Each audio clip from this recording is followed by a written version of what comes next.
There's not a debate happening right now between pro-lifers and pro-abortionists regarding data that was recently released. This data showed that those who are going out of state from states that have very effective anti-abortion laws, that those numbers are dropping.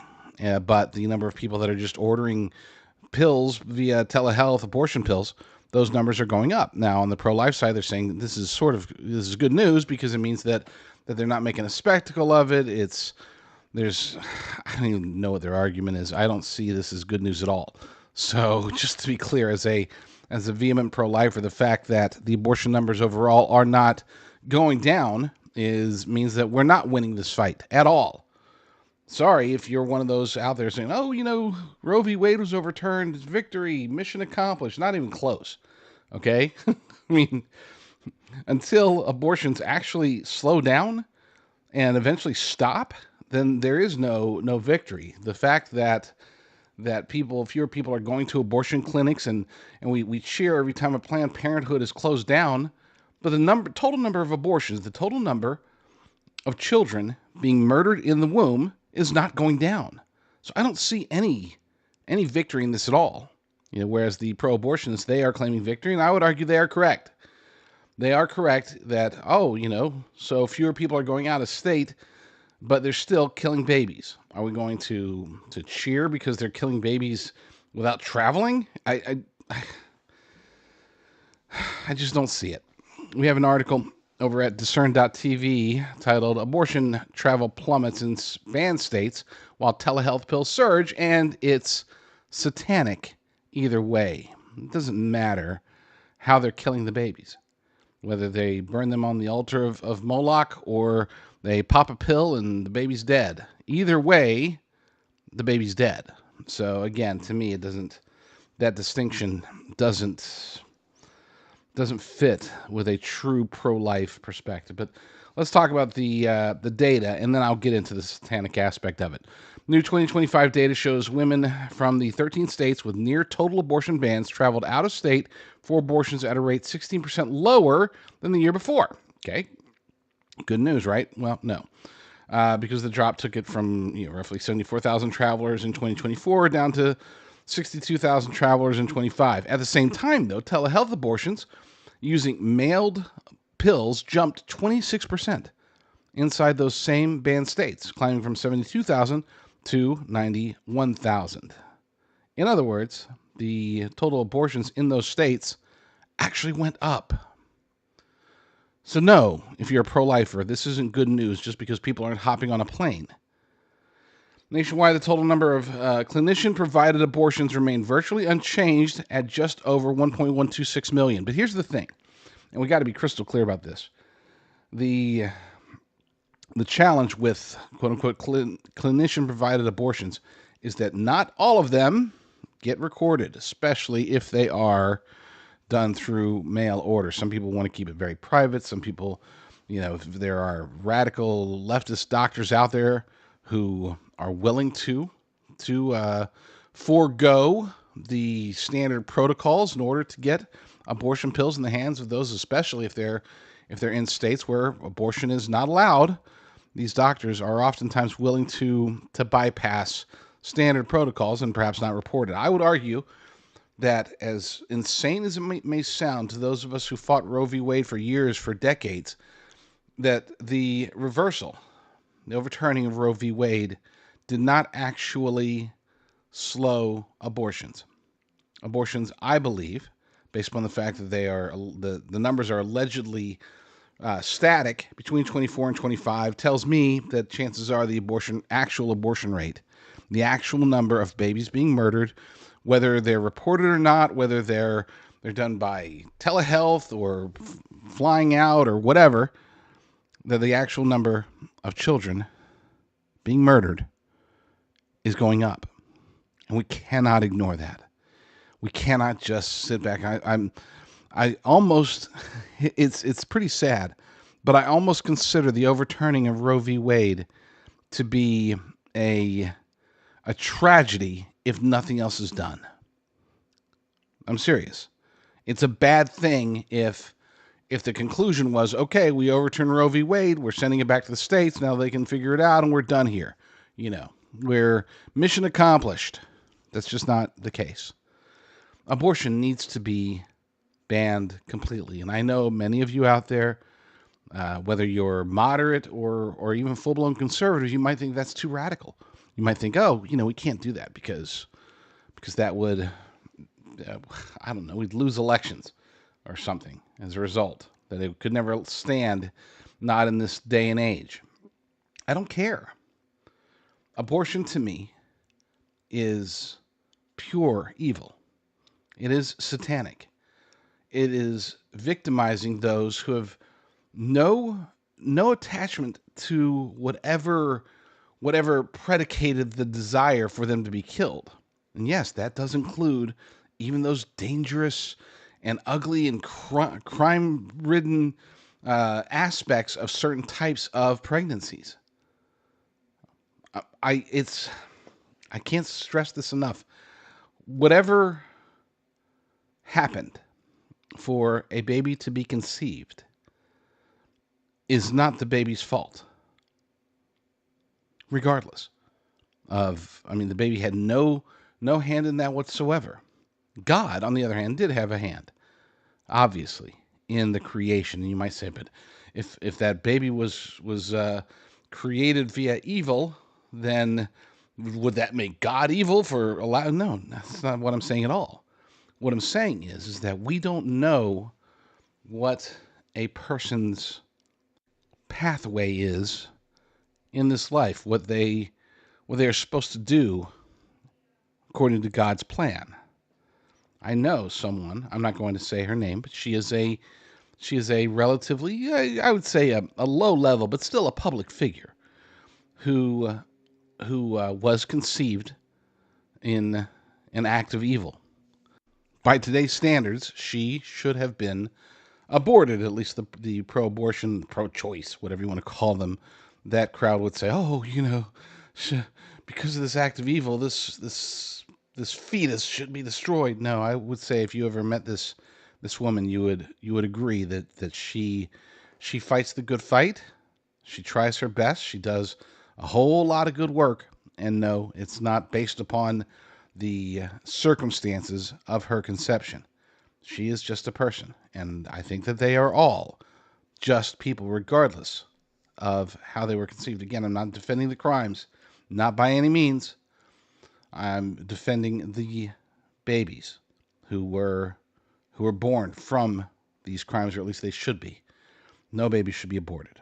So until we get to there, I'm still going to continue to fight against abortion. It is not a victory that abortions have not gone down.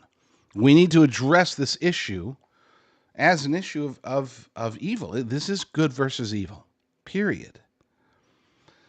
We have an article, or within that article, I start off with everything that I've told you, and I was going to go do a whole bunch more talking about the debate, but I think I've made my point that the numbers, this isn't really a debate. To say, well, because they don't have to travel out of state, we're winning this battle. No, I don't think so. And the reason that I don't think so is because of the evil, the satanic nature of abortion. The second half of this article, which again you'll find over at discern.tv, is one that I'm going to allow AI Rucker to read because I think that it hits home. I think that word for word, this is exactly the message that we need to be focused on, centered around in our discussions when it comes to abortion. This isn't just about numbers. This isn't about circumstances. It's not about dates or times or whatever. It's not about whether or not somebody is using one method or another to murder a baby. It's the sheer fact that by murdering babies, we are committing evil. And we are doing this corporately as a nation, unfortunately. This isn't just a sin that falls upon the doers. This is a sin that, because of the scope and scale and severity of the crime, of the commitment of this evil, that I do believe that this is part of, and arguably one of the biggest parts of the overtaking of the United States of America by forces of evil. So let's turn it over to AI Rucker, and then I will give my commentary on the other side. Abortion in any form is still murder loved by Satan himself. The shift to mailed pills does not sanitize the act, it only hides it. What happens inside a woman's body after she swallows abortion pills is the deliberate ending of a developing human life. Tiny hands forming, a heart already beating, a soul already present.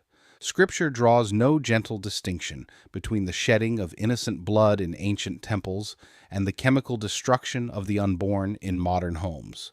Both stand as offerings to something darker than convenience or autonomy. Throughout the Old Testament, God repeatedly condemned the sacrifice of children to false gods. In Leviticus, he warned Israel not to offer their sons and daughters to Moloch, declaring it a profaning of his holy name. The prophets thundered against the same evil in the valleys of Hinnom, where parents burned their infants alive for prosperity, fertility, or personal peace. The Lord called it detestable, an abomination that polluted the land and invited judgment. Those ancient rituals were not mere cultural quirks. They were spiritual transactions, trading innocent life for the favor of powers that hate what God creates. Today's abortion pills perform the same transaction in private. The motive may wear softer language, choice, health, timing, but the result is identical, innocent blood poured out so that adult plans can proceed uninterrupted. The packaging is clinical and the process silent, yet the spiritual reality remains unchanged. It is self-worship dressed as compassion, the elevation of personal desire above the image of God stamped on every unborn child. When the Satanic Temple openly frames medication abortion as a religious ritual that affirms their tenets of bodily autonomy and rebellion against external authority, they reveal more truth than many comfortable Christians want to admit. The act aligns with the destroyer's ancient hunger for the youngest and most defenseless. Christians who shrink from this language do the cause no favor. Jesus welcomed little children and declared that harming them carried the heaviest consequences. The early church stood against both abortion and infanticide in a pagan empire that practiced both routinely. They understood that every life, from conception, bears the breath of the Creator. To call chemical abortion anything less than child sacrifice is to soften what God has named evil. It is not judgmentalism to name darkness for what it is. It is mercy that refuses to let lies stand unchallenged. The data from 2025 proves the battlefield has simply relocated.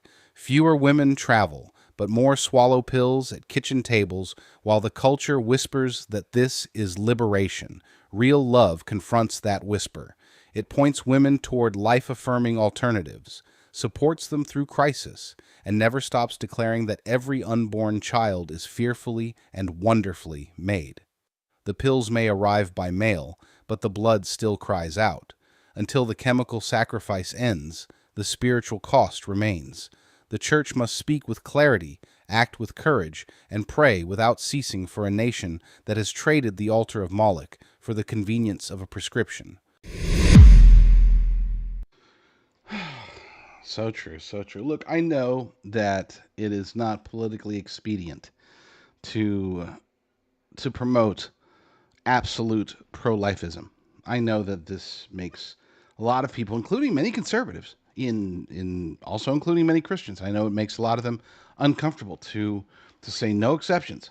You know, well, what about the life of the mother? What about this, that, or the other? There, you could argue, okay. You could argue for anything. You could say heartbeat, 6 weeks. You could say 20 weeks. You could say whatever. None of it holds water, to me at least. And I'm not going to try to convince you otherwise, because I do respect that a lot of people can have a more nuanced perspective on this topic. I'm just going to tell you what I think. To me, the murder of any child is evil, no matter what. I don't see any exception to that, because again, regardless of the circumstance. Somebody could have, and keep in mind, I want to tell just a brief personal story. We were offered, it was actually recommended to us at one point to consider aborting our youngest child because he had a health condition that was devastating. Thankfully, praise God for this. We did not have a doctor that pressed, and she is still our doctor. Very, very happy that we declined. She felt that she was obligated to mention it and offer it, but when we declined, she was very happy about that. And yes, that's even out here in California. I had written about this in the Federalist years ago, and it was and still is a very amazing blessing. And I usually don't talk about family or anything like that, anything personal, just it's private, right? But in this case, I think it's important to understand that this isn't something that's just an abstract concept to me. This is something that we have thought about and experienced ourselves. So, and to be clear, it's not like it's like, oh, we were torn apart between whether or not. No, me and my wife were just like, no.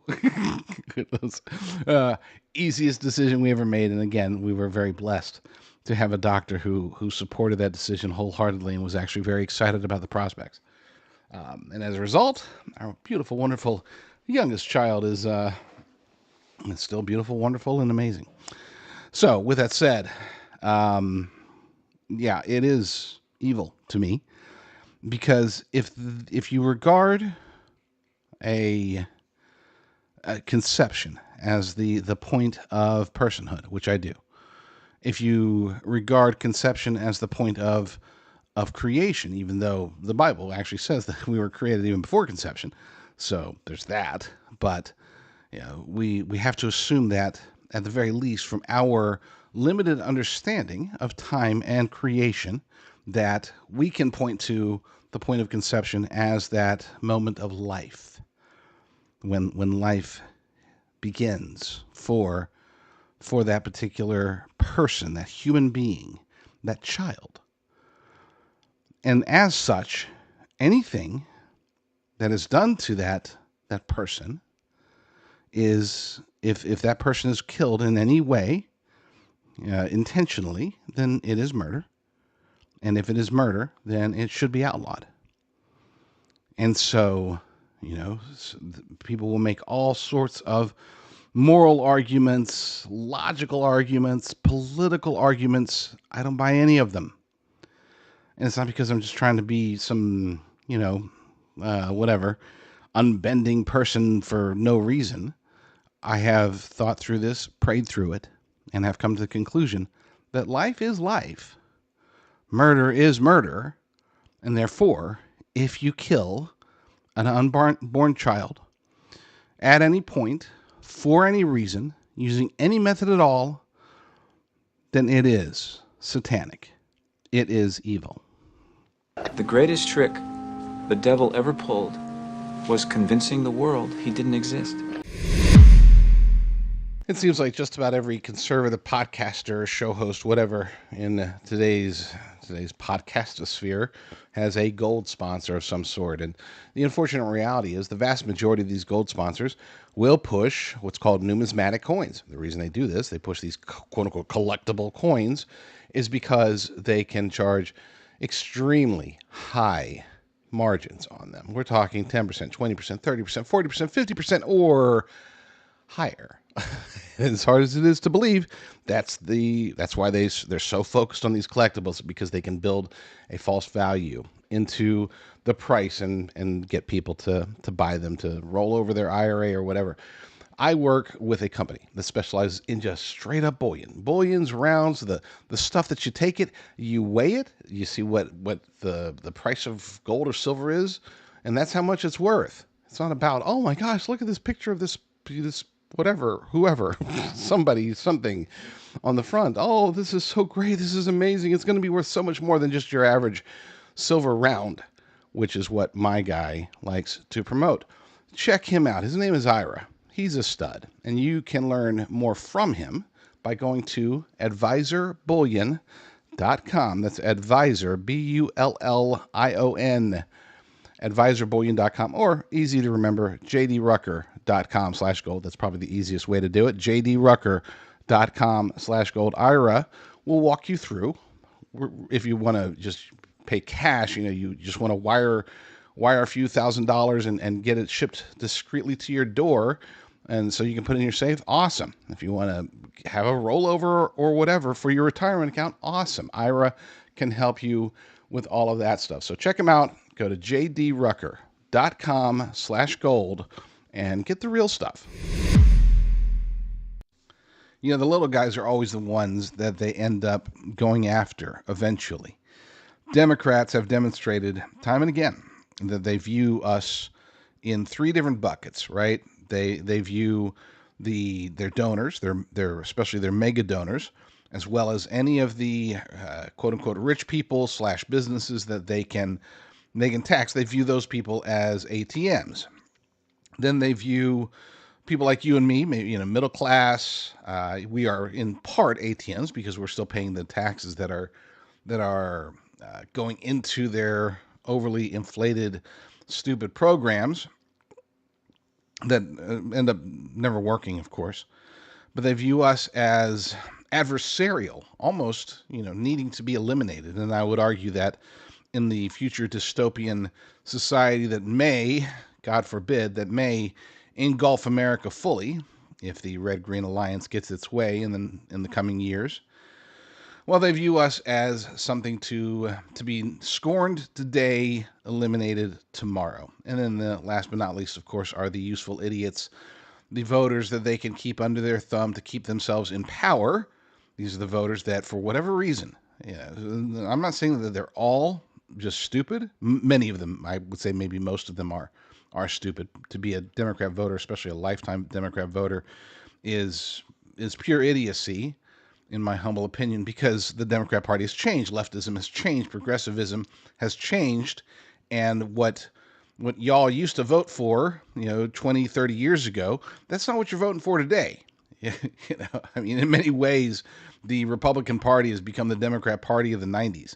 And that's not a good thing, but still, compared to what the Democrats have become, it's like night and day. Reagan famously said that he didn't leave the Democrat Party. The Democrat Party left him. Of course, President Trump was a Democrat. There's a lot of people that have been Democrats over the decades that have watched the Democrat Party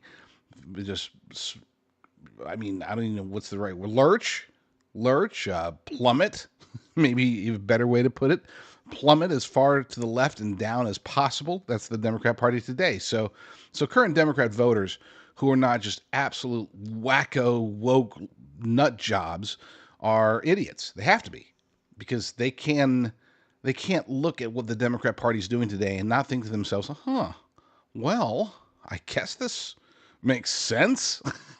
None of it does. None of it does. And yet, because they have spent a lifetime, and it doesn't matter how long, it could be 10 years, they could be in their late 20s, and still that's considered a lifetime of voting for them. These people, because they couldn't have been wrong before. It's so hard for anybody, especially Americans, to acknowledge that they're wrong. They couldn't have been wrong before to support the Democrat Party, so they can't be wrong today. They still have to double down and triple down, and that's what the Democrats hope for.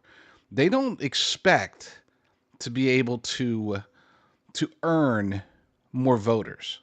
They do it in two ways. Number one, they indoctrinate the young. They try to get them as early as possible when they're as impressionable and stupid as possible.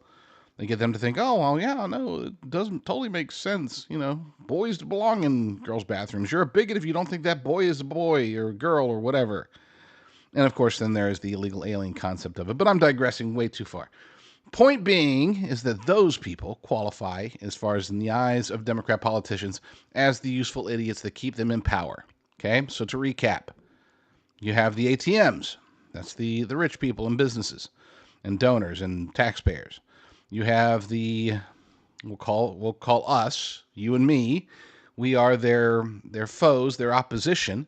And again, I would argue that if they're allowed to continue to gain power, then they will at some point choose to eliminate us. That means, the ultimate type of elimination, or at the very least to silence and or even jail us for our wrong think. And if you don't think that's possible, you're not paying enough attention to the trajectory of the United States, and in particular leftist cities and leftist states. And then the third group of people are the useful idiots that don't realize that they continuously vote for things that harm them. Maybe they do realize it, and they just can't accept that. That's equally possible. All of this is culminating in what we're seeing right now happening in Washington State, not D.C., even though that has its own problems. In Washington State, they are enacting a millionaire's tax, and it's already destructive, already terrifying business owners, especially those who've either been there for a long time or who made a move to get there. I don't think people realize that a lot of people actually, a lot of especially, we'll call them left-leaning business owners, entrepreneurs, wealthy people, they fled in recent years. They fled California, not for Florida or Texas or Arizona or Utah or Nevada or any place like that. They actually thought, you know what? We see the writing on the wall in California. It's looking pretty bad. We still want to be woke, and we still want to be a little bit leftist. Let's go up to Washington. Let's go to Seattle. It's going to be great there. More limited taxes, and it's going to be great. It'll be fine. And so they fled. And now those people, many of them, are starting to regret the decision, just as those who have been there for a long time. And again, we're talking about the wealthy, the business owners, entrepreneurs, people that are builders of society. They're starting to regret their presence in Washington. We have this article over at Economic Collapse Report. It's economiccollapse.report. I want to make sure that you don't go to economiccollapsereport.com, as many people have said that's not right. We have the article over there talking about this. There's according to the article, there's a trick as old as tax collectors themselves, and the left has never gotten tired of pulling it. You pick a number that sounds safely distant from most people, $1 million. You slap the word millionaire on the bill and dare anyone to object. Who's going to stand up for the rich guy? It's genius in a cynical sort of way. Washington State just fell for it again. Governor Bob Ferguson signed the state's first ever income tax this past March, a 9.9% hit on households earning above $1 million annually. Progressives are, of course, popping champagne. Small business owners, on the other hand, are reading the fine print and going pale. Matt Humphrey runs a barbershop in Seattle's Ballard neighborhood. He's not pulling in seven figures, but he sees exactly where this train is headed. He's already pays a state B&O tax, a city B&O tax, sales tax, and property tax on equipment that he purchased with post-tax dollars, of course. But hey, why not double or triple dip whenever possible? Seattle's combined sales tax rate, which is 10.35%, is among the highest in the nation. And now a socialist mayor is openly floating additional taxes on, quote, big business and the wealthy. Now, how do you define big business? Well, unfortunately, we will see. And it's not going to be what perhaps you and I think it is. But they're doing all this to try to close the $140 million budget gap. When you're a small employer in this environment, you start to feel less like a business owner and more like a walking revenue stream, or as, like I said earlier, more like an ATM. This is the pathway that Seattle's going, the pathway that Washington State is going, the pathway that pretty much every blue city and blue state in the nation is heading. Some have actually gone further. Seattle has tried their best to be the wokest of the woke and still survive, which they're barely doing. I remember, this was just anecdotally, it was it's probably, let's see, this would have been about 3 or 4 years ago, I think it was.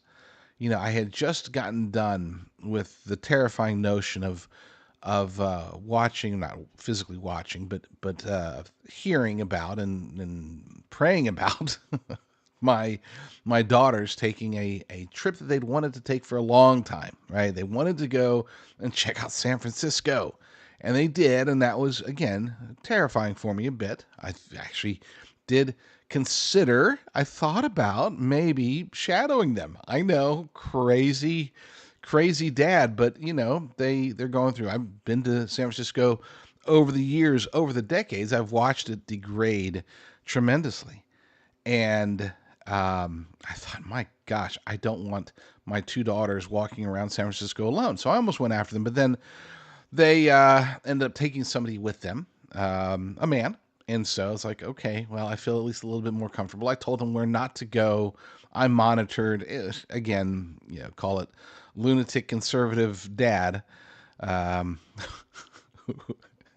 it is what it is. But here's the thing. The reason I bring that up is because when my oldest daughter decided that they wanted to visit Seattle, the preparation work for that particular trip was actually harsher, more terrifying for me. I checked a lot of different maps, areas, looked at crime rates, looked at access. I mean, I really did my research. And this particular trip, which was only being taken by one of my daughters, but with her boyfriend at the time, I thought, okay, well, this sucks because I didn't want them to go, but I don't want to be too paranoid. And look, I mean, they are full blown adults. Her boyfriend at the time was strapping lad. So it's like, okay, well, as long as she's got her protection, he's got his protection, and as long as I tell them places to go, and I tried to help plan out their trip to, it's like, oh hey, here's a neighborhood that or they've got the best sushi in town. You might as well check them out. Tried to guide them away from, as far away from downtown Seattle as possible.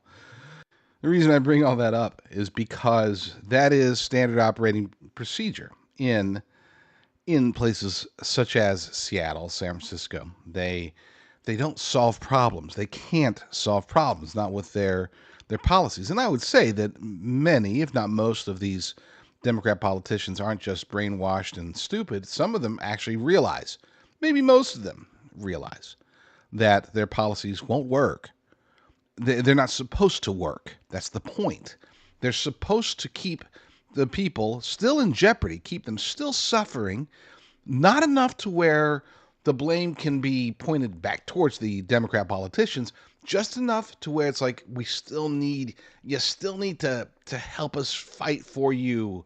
Because if they were to solve problems such as, for example, homelessness, if they were to solve those problems, well, that would mean that there's no longer a need for them to offer up the solutions that they've been promising for years. So they'd have to find something else.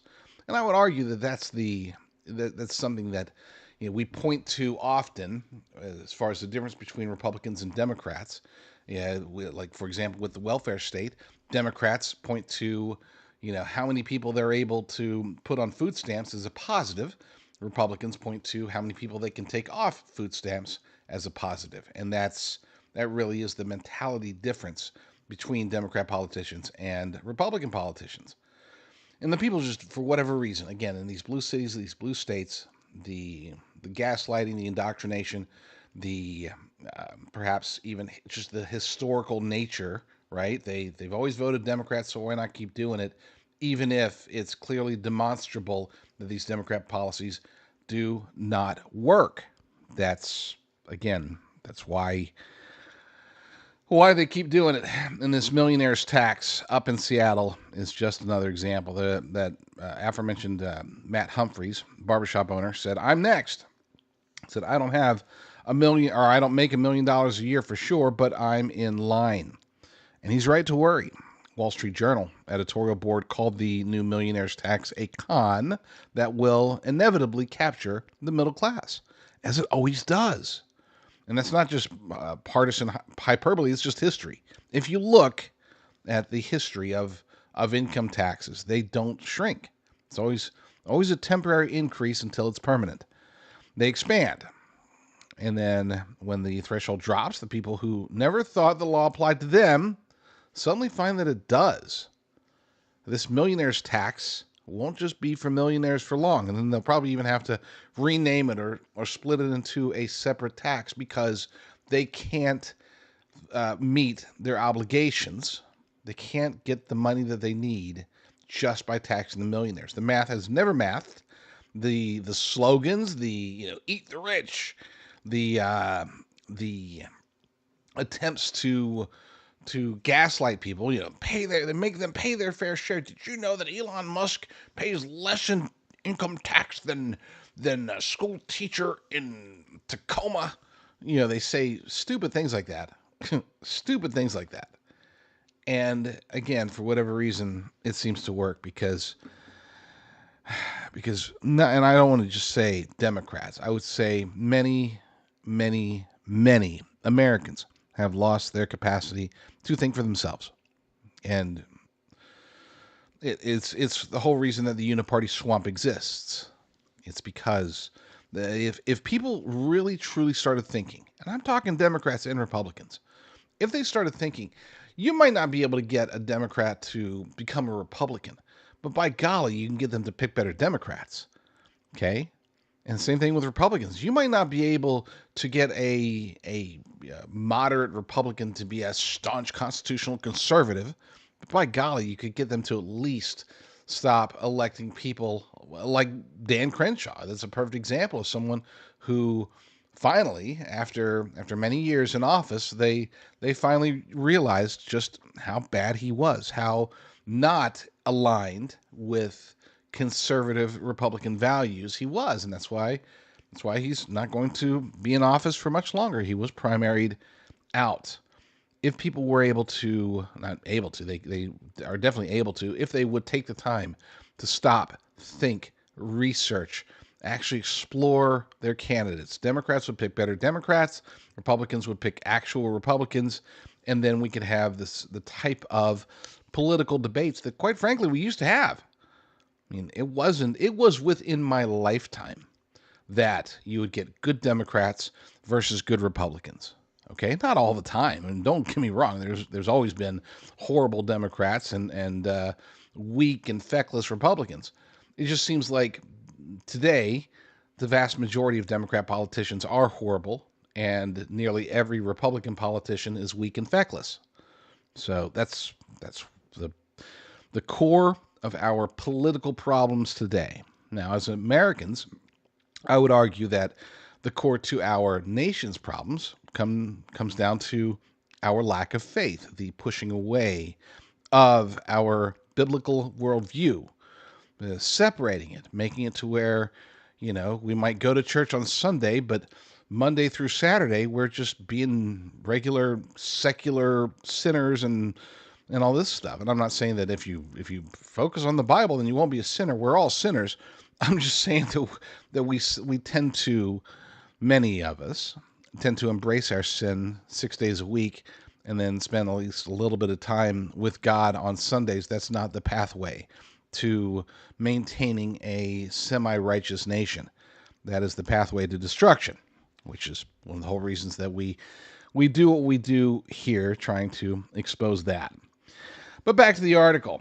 The economic signals coming out of Seattle aren't subtle. Amazon is vacating a downtown office it occupied for 12 years and growing its footprint across the lake in Bellevue, which I think is going to be temporary because they're going to realize at that point that it's like at some point in the near future, they're going to realize that the rot in Seattle is going to spread throughout the entire area, including Bellevue. They're doing it. It's a logistic move. It's a common sense move. They don't want to just uproot everything and move to a different state, lose half or more of their employees that are at the corporate office. That's what happens.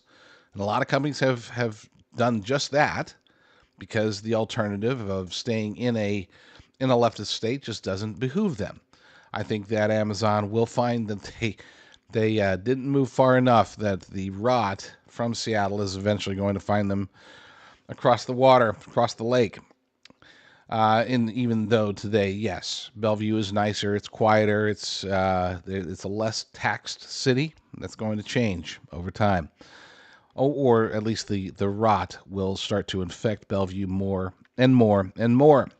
Starbucks is closing more Seattle locations and has opened a secondary headquarters in Tennessee.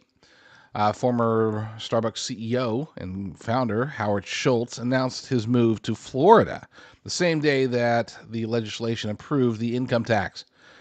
Make of that what you will, but he's seeing the writing on the wall, and many of them are. And this is what always happens. We're seeing it in California.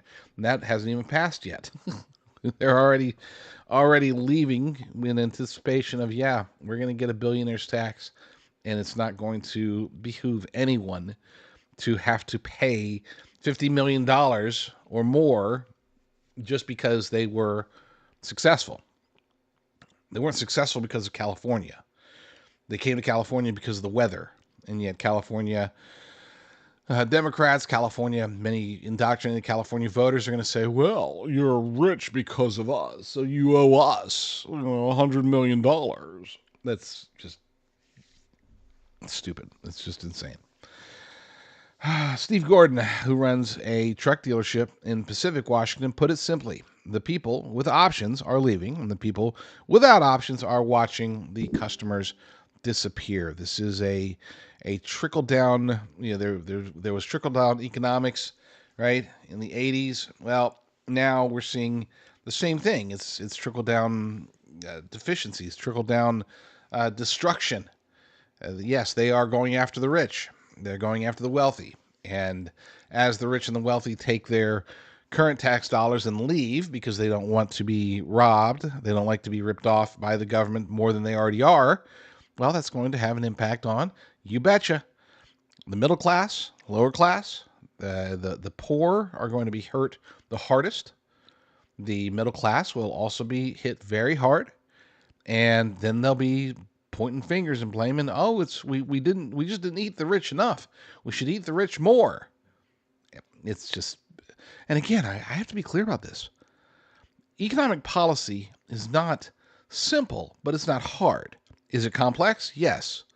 But there are certain truths that resonate across the political spectrum. In other words, even left-leaning economists can recognize certain truths, and one of those truths is that people will react to taxes with their feet. They will leave. And when they leave, these tax increases turn into something that needs to be expanded, because when you have fewer taxes or fewer dollars to tax, even raising the percentage generally isn't enough, and that starts to have an impact on the people below. This is the destruction, trickle down destruction that we're seeing, that we have seen for a very long time. It frustrates me. It should frustrate us all, because again, it's not like this is unknown. It's not like this is brand new territory. It reminds me of the whole idea of, oh, let's give socialism a chance, right? Well, they did. They've done it many times. They've tried to give socialism a chance. It has been disastrous 100% of the time. So what's going to make this different? Well, no, this is real socialism. Oh, gotcha. If socialism, Marxism, if they were to be truly fully embraced at any degree, okay, anything above, we'll say from city level and up, there's nothing about communism or socialism or Marxism or any variation of the three that can work. Communism, to be clear, communism can actually work in a very tiny scale. We're saying like in a quote unquote, like for example, a neighborhood, that you could actually make communism work. If you've got, like, say, I don't know, 20 families working together in a commune style environment, right? You could actually make it work. Once you get to that 21st family or 30th family or a small town, now all of a sudden it breaks fully apart. It disintegrates.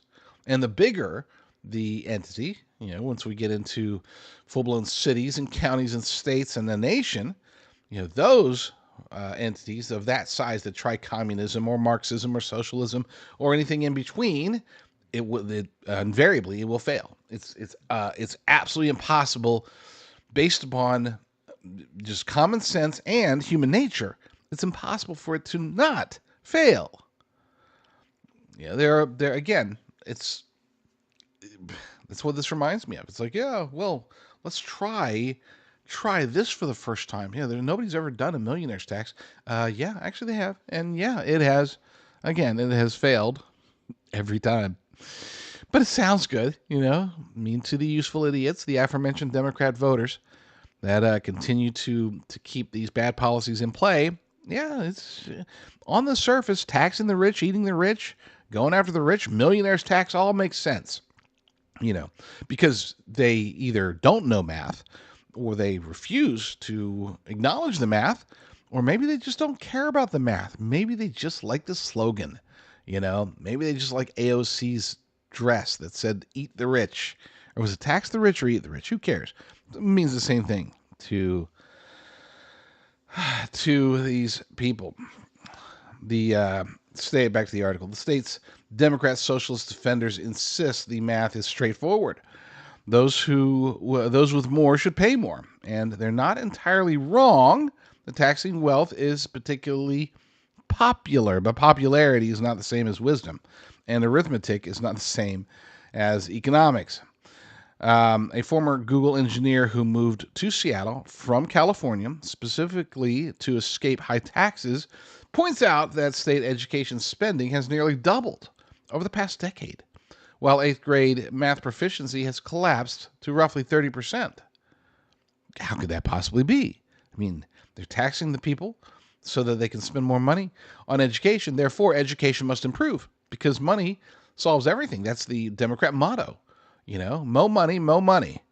You got, if you can take more money from the people, put it into the hands of politicians and bureaucrats, things will get better. That's the concept that, again, like socialism, it's a concept that has never worked. The reason that America has thrived in past decades is because of the limiting of government, not the expansion of government. As a matter of fact, every expansion of government has resulted in worse scenarios for the American people. Every expansion of government. And I could demonstrate, and this is something that even a radical leftist can acknowledge, or should be able to acknowledge if they were to do the research, look at the facts, they can see that invariably private solutions work better than public solutions. They just do. I mean, we've seen time and again that when something is left to the private sector, when government steps away, that particular sector or that particular industry has greater success. We don't need more regulations. We don't need more taxes. We don't need more government. We need less of all three. And that's a lesson. The Democrats, I would say, they only learn when they see the results of their policies, except in reality, it appears that they just never learn. You can't handle the truth. We tried to get us some footage in Los Angeles to depict the apocalypse, but there were just too many people, so we had to turn to artificial intelligence, which defines the apocalypse as apparently slow motion objects coming out of the ground for some reason, and us standing there in the middle of the street depressing our children before oddly walking away from them. I guess that's the apocalypse, according to AI, along with marbles, glass on the ground blowing away. But hey, at least we'll be eating well because we will have real food, not AI food, real food from Heaven's Harvest, which you can get by going to jdrucker.com/food, jdrucker.com/food.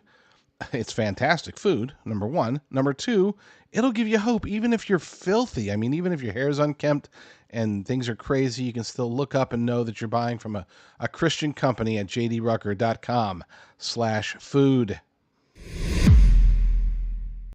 We have an article over at lateprepper.com that really hits home for me. I'm not one who's into investing. I don't have a lot of stocks or anything like that, but I do plan on getting there someday. And perhaps more importantly, I know that a good chunk of my audience is already investing, whether through your retirement accounts or your portfolio. You have some money that is being used for what? For stocks? For crypto? I'm not going to offer you financial advice. Okay, that is definitely not the intention here. I'm not a financial advisor, therefore I cannot.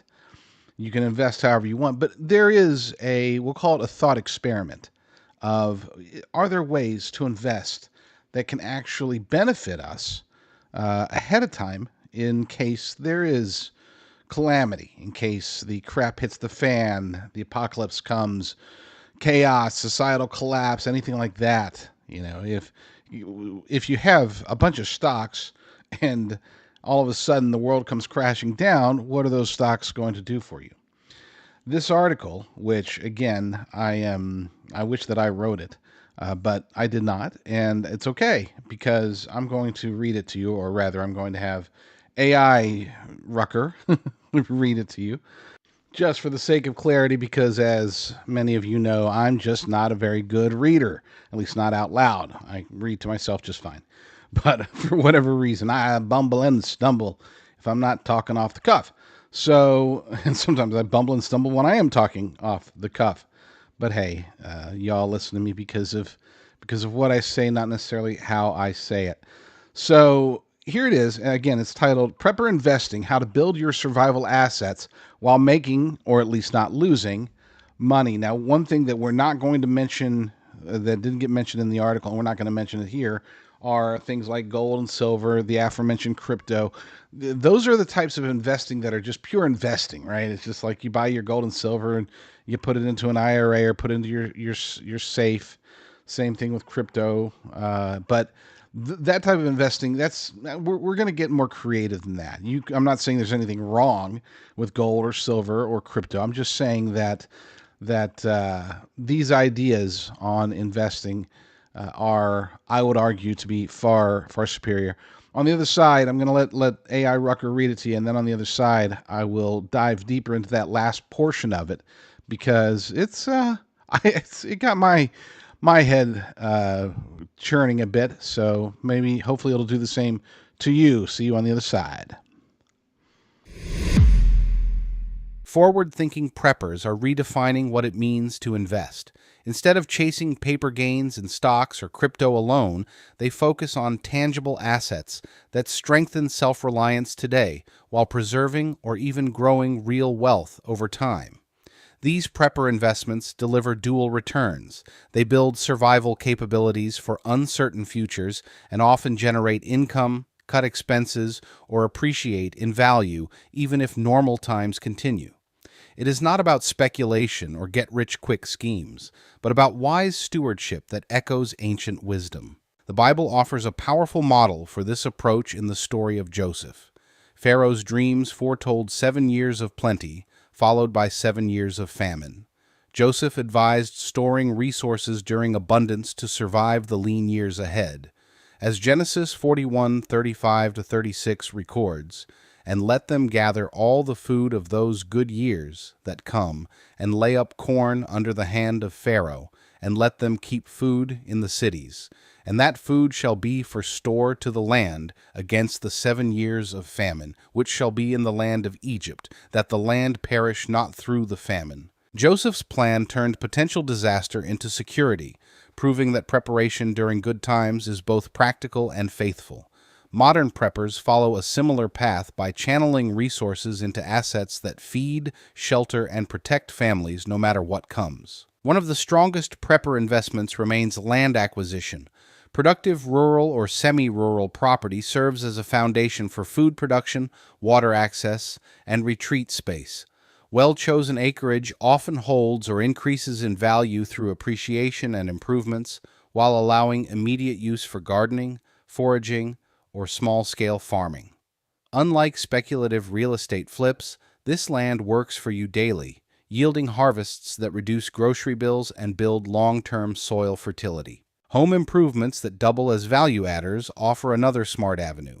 Installing solar panels or alternative energy systems can qualify for incentives, lower utility costs, and provide grid-independent power. A permanent backyard grill or outdoor kitchen enhances everyday living and resale appeal while ensuring cooking capability during outages. Expanding into a large garden or greenhouse boosts home equity through landscaping upgrades and delivers fresh produce year-round. These upgrades turn living space into a resilient fortress without sacrificing financial sense. Livestock fits naturally into this strategy for those willing to invest time and initial capital. Chickens, goats, or bees require labor, yet they pay dividends quickly. Eggs, milk, meat, and honey generate savings on store-bought goods and can be sold locally for extra income. A small apiary, for example, produces marketable honey and beeswax while pollinating gardens for higher yields. Over time, these living assets create self-sustaining loops of food and revenue that strengthen household resilience. Property fortification and a second home or homestead provide layered security. Reinforcing structures with storm-proofing, rainwater collection, or secure storage adds measurable value to any property. A modest second location, whether a rural cabin, fortified bunker, or working homestead, functions as both a vacation spot and backup retreat. Even without societal collapse, these properties retain strong resale potential and rental income possibilities, turning preparedness into an appreciating asset rather than a sunk cost. If the apocalypse doesn't come in our lifetimes, second properties can be passed down. Perhaps the most creative prepper investments involve starting businesses that build supplies on the back end while generating front-end profits. Opening a gun range or firearms training facility allows legal stockpiling of weapons and ammunition without raising red flags, all while serving customers and turning a profit. A small restaurant or food truck creates steady cash flow and the perfect mechanism to rotate and test long-term food storage supplies. Other strong ideas include livestock operation that sells food and supplies, an aquaponics farm producing fish and vegetables for market, or a seed-saving and heirloom gardening business that stocks vast varieties for personal use while shipping to customers. A woodworking shop can craft and sell durable goods while accumulating tools and raw materials that double as preparedness inventory. Each venture turns daily operations into strategic prepping. Ultimately, prepper investing is about aligning resources with reality. It honors the diligence of the ant in Proverbs and the foresight of Joseph, building stores during plenty so families stand firm when times tighten. By choosing assets that produce, protect, and appreciate, preppers secure not only survival but a measure of peace and prosperity, regardless of what the future holds. Regardless of what the future holds. I wouldn't necessarily say that. There's definitely variations of the future that we will not anticipate or that could derail our plans. And any investment of any type there's always a risk involved. Let's say you take the advice and start a restaurant. Makes sense. I've thought, man, that would be a great way to, like the story told, be a great way to accumulate food if you're utilized, especially if you build a restaurant that cooks food that you like. Being able to accumulate and store away the foods that you would be using yourself, but in bulk, and then rotating that through makes it to where if things really start to go south, you grab your food and you bring it with you. But here's the thing, again, even in that scenario, that investment could actually even turn into a liability. Let's say there's a sudden thing, something crazy happens, and then there's martial law, and then a police state, and let's say there are the streets are taken over by MS-13 or Somali daycare workers or whatever, and next thing your restaurant that you've invested time and money and you got all your food over there, and now somebody else took it over before you could even get there to protect it. Again, there's always going to be risks to any investment. I just want to make sure that we're clear about that. But comparing how most Americans invest today and with investing with preparedness in mind, it opens the doors. It opens the your mind to ideas that maybe will make sense to you. This is very cursory. I was thinking of ideas as I was just listening to that with you. One thing that I thought came to mind was investing in classic cars. There is a scenario. There are several scenarios actually where having old school, full blown mechanical, no electronics, no AI, no whatever, no GPS, no electric doors. I think it's Tucker Carlson is like, I think his go-to truck or his one of the vehicle that he owns is it's like an 84 Chevy pickup truck, and that makes sense.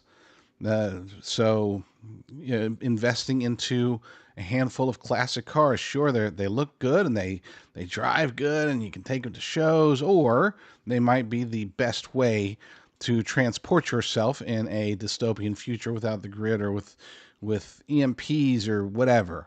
There was that. It was at War of the Worlds with Tom Cruise where something to do with spark. I don't remember exactly how it worked, but basically all the cars died except for like his and maybe a couple of others, and it's because he knew how to change the spark plugs or it was too old or something. I don't remember. It was such a really bad movie.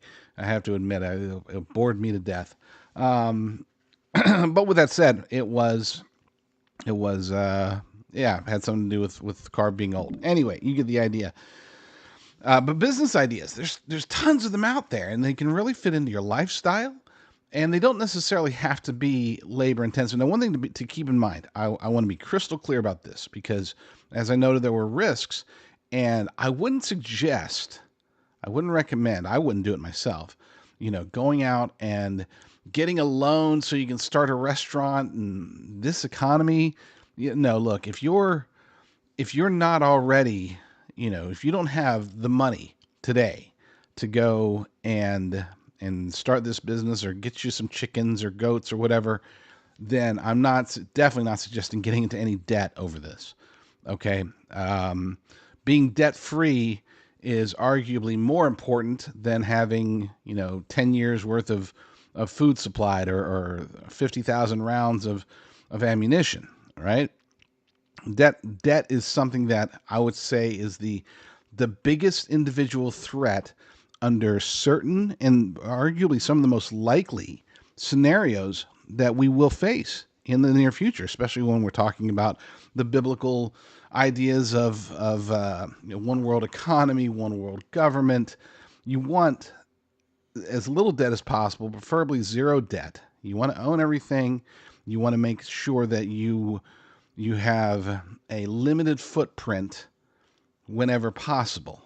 Now, if you have the money, you're in the stock market and you have enough money and security that you can take the chance and maybe open a restaurant or open a gun range or something like that. And if it fails financially, you're not just like dead in the water, going bankrupt, then yeah, that's where I would suggest thinking creatively and doing something cool with preparedness and the apocalypse in mind. Otherwise, don't go out and get a loan so you can go buy yourself a food truck, please.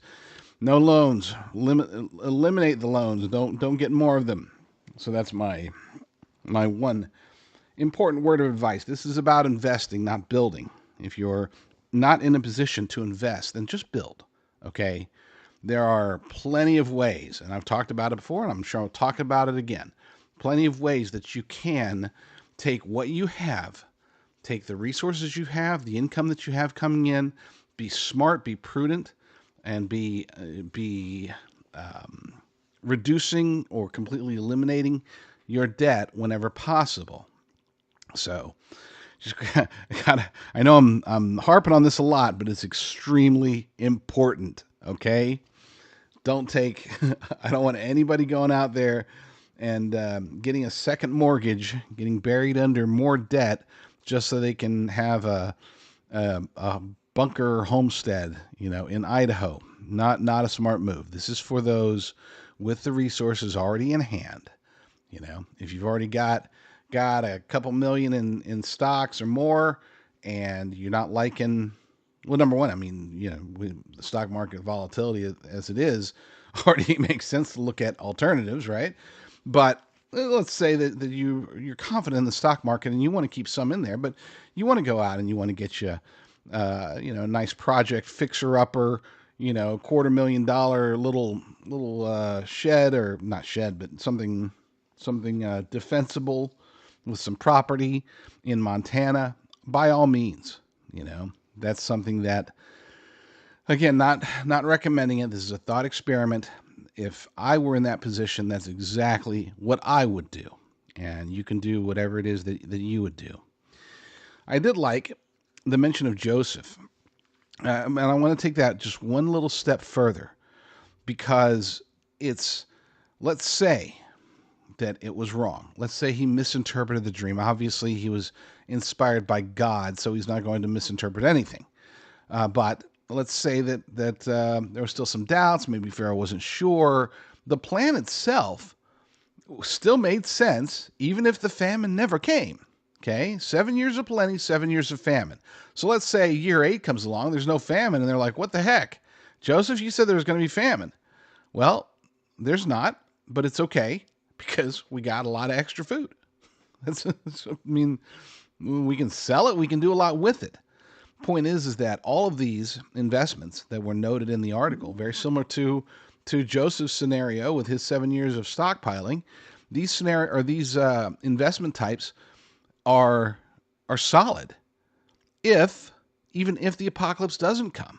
Okay, let's say that the apocalypse doesn't come in your lifetime. Being able to hand those down, a property or whatever, restaurant or gun shop or whatever, woodworking, goats. Who doesn't want to pass down a goat to their loved ones? I mean, what sort of monster wouldn't want to give a goat to their kid, huh? You know what I'm saying. Point is, be vigilant with your money, be proper stewards of your property, and make sure that if you're going to be investing, that at least some of it, maybe even all of it, is something that is worthwhile to you and your family, not just collecting dividends. Okay? Dividends are great, and I get it. Some people will say, well, but you can do so much more with the money that you make. Okay, well, yeah, you can make an argument about that. Sure.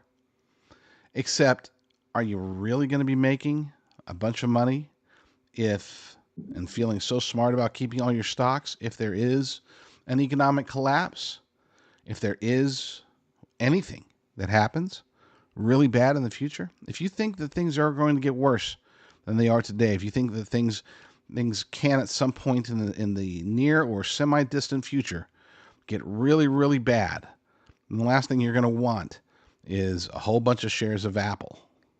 Let me explain. No, there is too much. Let me sum up.